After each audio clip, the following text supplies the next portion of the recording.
Namaskar, Sarni. Meu nav cha Aarav Raina. I'm 15 years old and going to be a sophomore at Conant High School in Illinois. I want to say thank you to the Kashmir community for giving me the opportunity to share what I've learned about this topic. Welcome to the Daily Show with Aarav Raina. Hope everyone is doing good today. We live in a world where almost every news show offers biased headlines or fake news, which is why it is our mission here to provide the facts that no one else will. Today's episode, however, is going to be a little different from what we normally do. Today, we won't be analyzing President Trump's midnight tweets. We won't be looking at how Jeff Bezos just keeps getting richer and richer. And I promise you, we're going to take a break from trying to figure out how a bat caused a global pandemic. In today's episode, we will be analyzing the impact that Article 370 had on the Kashmiri Hindu community, as well as what the future may hold with the recent abolishment of the article. First, let's take a look at some of the events that led to Article 370 being formed in the first place. In 1947, the British divided the Indian subcontinent into modern-day India and Pakistan, which we now know as the Partition of India. Rulers of kingdoms were forced to join either of the countries. Yet Hari Singh, who was the ruler of Jammu and Kashmir at the time, didn't cede to either Pakistan or India. However, this didn't work out very long for him, as even though he had signed a peace treaty with Pakistan, they breached this agreement and tried to invade Jammu and Kashmir. This led to Hari Singh signing the Instrument of Accession with India, which made Jammu and Kashmir an official Indian territory, and on the other hand, gave Singh the military support he needed to fend off Pakistani invasions. This officially changed Jammu and Kashmir from an independent territory to a part of India. Now, some have cited an older law in 1927 that was previously used in Jammu and Kashmir as justification for Article 370 being created. This law restricted the right for outsiders to own property in Jammu and Kashmir and was supposedly in place to protect the Kashmiri Valley from the threat of the British. However, that law shouldn't be used as comparison to Article 370. As in 1927, Kashmir was an independent republic, and they needed that law at the time to protect themselves against the British taking over their land. By 1947, it was a completely different ballgame, as Jammu and Kashmir had been made a part of India like any other princely state, making a law similar to the 1927 law unnecessary, as no other states in India had such a restrictive law. In fact, B.R. Ambedkar, architect of the Indian Constitution, and other leaders as well, refused to add this article into the Constitution. However, Jawaharlal Nehru, the Prime Minister of India at the time, tactfully appointed another person known as Gopal Swami Iyengar to write this article, and was able to get it published into the official Indian Constitution. Now that we have a basic understanding of how Article 370 was created, and what exactly it is, let's take a break and answer some questions you guys have tweeted at us about Article 370. Our first question here is, what do you think would have happened to the demographics of the Kashmir Valley if Article 370 did not exist? Now, although it is just a hypothetical situation, I have to imagine that there would be a much larger percentage of non-Muslims in the valley, if not for Article 370.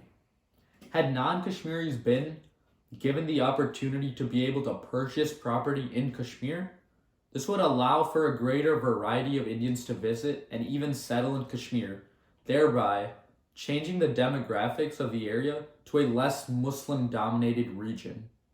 All in all, I would predict there to be a more diverse environment due to Kashmir being much more accessible without Article 370 in place. Now, our next question here is, would the terrorism have still happened without the article? I truly don't think it would have happened, or at least not to the same extent it has happened with the article being in place. This is because Article 370 kept Kashmir's population almost entirely Muslim, which likely made it much easier for the terrorists to spread their ideas of hatred. As I'd stated before, the demographics of Kashmir would likely change without Article 370, and with a more diverse environment that isn't a Muslim dominated area, the terrorists likely would not have been able to convince enough people to join them to cause havoc in the area. Therefore, I believe there seems to be a connection between Article 370 causing Kashmir to be heavily concentrated with Muslims and the terrorism against Hindus in Kashmir, as the terrorists were given much more support. Our next question here is asking, would Kashmiri Hindus still be living there if the article wasn't passed? Just picking up where I left off from the last question, as I don't think the terrorism would have been nearly as extreme without the article as it has been with it in place, this would mean that Kashmiri Hindus would never have been displaced. In fact, when you think about it, if not for the terrorism that Article 370 contributed to, our community would be spending our summers in Kashmir, surrounded by the beautiful lakes and mountains, instead of going to water parks in Wisconsin Dells. We would be getting our nadrus fresh out of Dull Lake, instead of buying them at Asian markets, and picking our Rainier cherries right from our backyards, instead of buying them from Whole Foods for $5.99 a pound. Therefore, I believe a great deal of Kashmiri Hindus would still be living in Kashmir to this day had Article 370 not been in place and had our community not been displaced from the area. And our last question for the day: what impact did Article 370 have on Kashmiri pundits?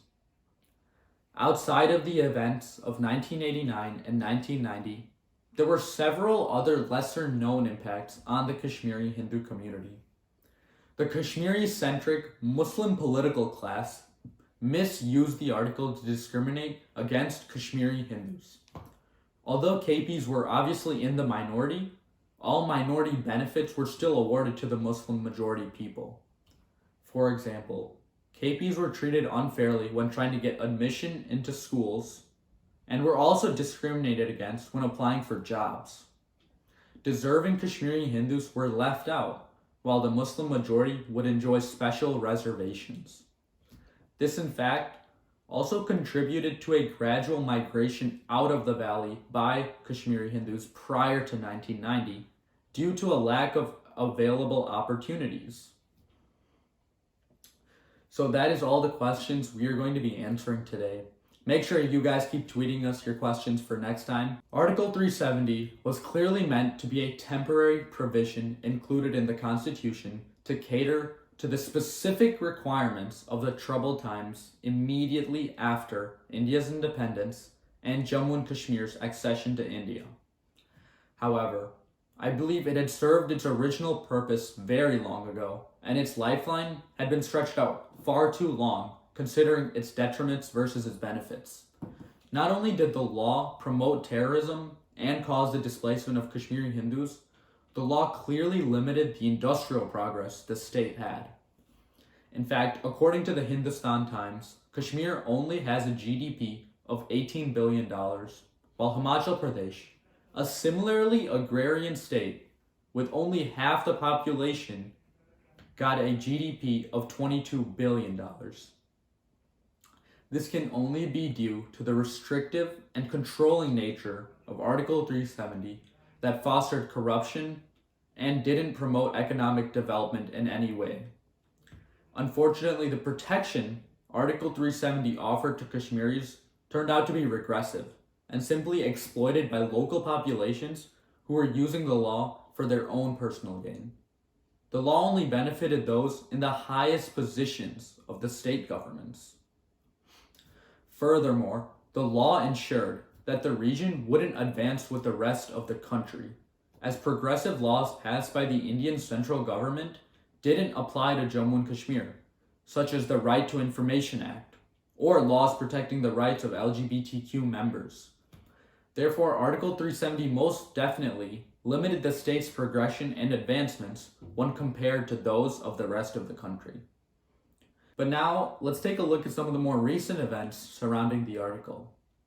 As I'm sure most people know, just last year, Indian Prime Minister Narendra Modi kept true to one of his promises from his campaign and chose to revoke Article 370 from the Constitution. जो काम पिछले 70 साल में नहीं हुआ, नई सरकार बनने के बाद 70 दिन के भीतर भीतर आर्टिकल 370 और 35A को हटाने का काम.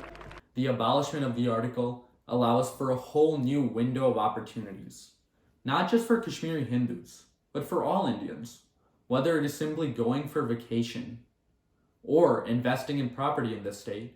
The abrogation of Article 370 opens up the possibility of also integrating Jammu and Kashmir fully into the Indian Republic. And as far as the restoration of KPs goes, I believe there are still additional steps that must be taken by the national government to get to that point.